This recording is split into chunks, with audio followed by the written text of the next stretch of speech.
Hi అండి. అందరికీ నమస్కారం. Welcome to my channel. ఈ వీడియోలో ఏపీ ప్రభుత్వ ఉద్యోగులకు మరియు పెన్షనర్లకు ఐఆర్ లేకుండా నేరుగా భారీ ఫిట్‌మెంట్ ప్రకటన.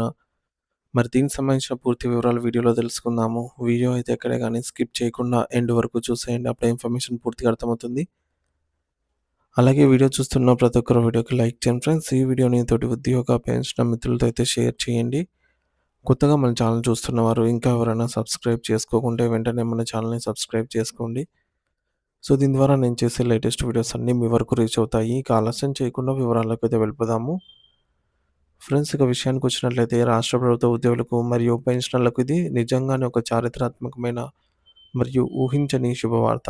సాధారణంగా ప్రతిసారి కొత్త పీఆర్సీ ప్రకటించేటప్పుడు ప్రభుత్వం కమిటీలు వేసి నివేదికలు తెప్పించుకొని కాలయాపన చేస్తూ మధ్యంతర భృతి ఐఆర్ ఇస్తూ ఉంటుంది. కానీ ఈసారి ప్రభుత్వం ఎటువంటి జాప్యం చేయకుండా ఐఆర్ ప్రక్రియను పూర్తిగా దాటవేసి నేరుగా కొత్త పే స్కేల్ అమలు చేస్తూ భారీ ఫిట్‌మెంట్ ఖరారు చేయాలని నిర్ణయించింది.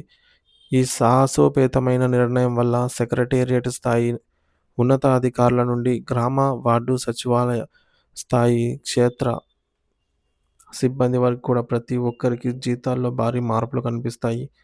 నేరుగా ఫిట్‌మెంట్ ప్రకటించడం వల్ల ఉద్యోగులకు ఆర్థికంగా తక్షణ పెద్ద తక్షణమే పెద్ద మొత్తంలో ప్రయోజనం చేకూరుతుంది. ఇది ఉద్యోగ వర్గాల్లో కొత్త ఉత్సాహాన్ని నింపింది. కేవలం సర్వీస్‌లో ఉన్న ఉద్యోగులే కాకుండా రిటైర్ ఉద్యోగులకి కూడా ప్రభుత్వం తీపి కబురు అందించింది. ఉద్యోగులకు ఇచ్చే అదే నిష్పత్తిలో పెన్షనర్లకి కూడా పెన్షన్ పెరగనుంది. ఇది వృద్ధాప్యంలో ఉన్న వారికి ఒక గొప్ప వరమని చెప్పాలి. వయస్సు పెరిగే కొద్దీ వచ్చే అదనపు క్వాంటమ్ ఆఫ్ పెన్షన్ కూడా ఇప్పుడు పెరగబోయే కొత్త బేసిక్ పే ఆధారంగానే లెక్కించబడుతుంది. మరి దీనివల్ల వృద్ధ పెన్షనర్లకు మరింత ఆర్థిక వెసులుబాటు కలుగుతుంది. దీంతో పాటు గతంలో పెండింగ్‌లో ఉన్న పలు రకాల అలవెన్స్‌లను మరియు ఇతర బకాయిలను కూడా ఒకేసారి సర్దుబాటు చేసే దిశగా ప్రభుత్వం అడుగులు వేస్తోంది. ఈ కొత్త ఫిట్‌మెంట్ ప్రకటనతో బేసిక్ పే గణనీయంగా పెరుగుతుంది. దీనివల్ల కలిగే ప్రధాన ప్రయోజనం ఏమిటంటే అప్పటి వరకు ఉన్న కరువు భత్యాన్ని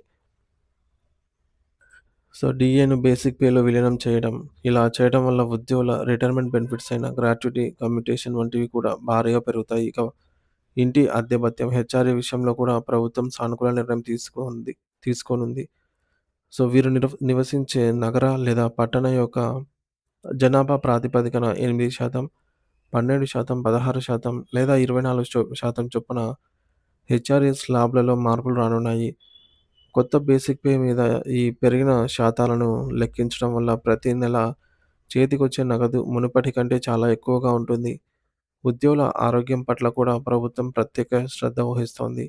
ఉద్యోగుల హెల్త్ స్కీమ్‌ను బలోపేతం చేసి కార్పొరేట్ ఆసుపత్రులలో నగదు రహిత వైద్యం ఎటువంటి ఇబ్బందులు లేకుండా అందేలాగా కొత్త నిబంధనలు తీసుకురాబోతున్నారు. ప్రభుత్వం తీసుకున్న ఈ నిర్ణయం వల్ల ఆంధ్రప్రదేశ్ ఉద్యోగుల జీతాల నిర్మాణం, అలాగే పొరుగు రాష్ట్రాలైన తెలంగాణ లేదా కర్ణాటకలోని ఉద్యోగుల జీతాలతో సమానంగా లేదా అంతకంటే మెరుగ్గా ఉండే అవకాశం కనిపిస్తోంది. ఇది ఉద్యోగుల జీవన ప్రమాణాలను మెరుగుపరచడమే కాకుండా వారి పనితీరుపై కూడా సానుకూల ప్రభావం చూపుతుంది. ఒక చిన్న ఉదాహరణతో ఈ మార్పును గమనిస్తే ప్రస్తుతం ఒక ఉద్యోగి బేసిక్ పే 30,000 అనుకుందాము. ప్రభుత్వం సుమారు 30% ఫిట్‌మెంట్ ప్రకటించినట్లయితే ఇది ఇంకా ఎక్కువగా ఉండవచ్చు. క కేవలం బేసిక్ పేలోనే రూ. 9,000 అదనంగా చేరుతుందనమాట. అప్పుడు కొత్త బేసిక్ పే 39,000 అవుతుంది. ఈ పెరిగిన బేసిక్ మీద మళ్ళీ కొత్త డీఏ మరియు పెరిగిన హెచ్ఆర్ఏ లెక్కించడం వల్ల గ్రాస్ సాలరీలో భారీ వ్యత్యాసం కనిపిస్తుంది. అంటే పాత జీతానికి, కొత్త జీతానికి మధ్య చాలా పెద్ద తేడా అయితే ఉంటుంది. పెద్ద మొత్తంలో కనిపిస్తుంది. ఈ భారీ ఫిట్‌మెంట్ ప్రకటనకు సంబంధించిన అధికారిక జీవో మరికొద్ది రోజుల్లోనే వెలువడనుంది. ప్రభుత్వం నుండి అధికారిక ప్రకటన వచ్చిన వెంటనే స్పష్టమైన సాలరీ కాలిక్యులేషన్ టేబుల్స్ లేదా పే ఫిక్సేషన్ చార్టులు అందుబాటులోకి వస్తాయి. అప్పుడు ప్రతి ఉద్యోగి తమ కొత్త జీతాన్ని రూపాయికి తేడా లేకుండా ఖచ్చితంగా లెక్కించుకోవచ్చు. మొత్తానికి పండుగ వేళ ప్రభుత్వం తీసుకున్న ఈ నిర్ణయం లక్షలాది ఉద్యోగ, ఉపాధ్యాయ మరియు పెన్షనర్ల కుటుంబాల్లో నిజమైన పండుగ వాతావరణాన్ని అయితే తీసుకొచ్చిందనే చెప్పాలి.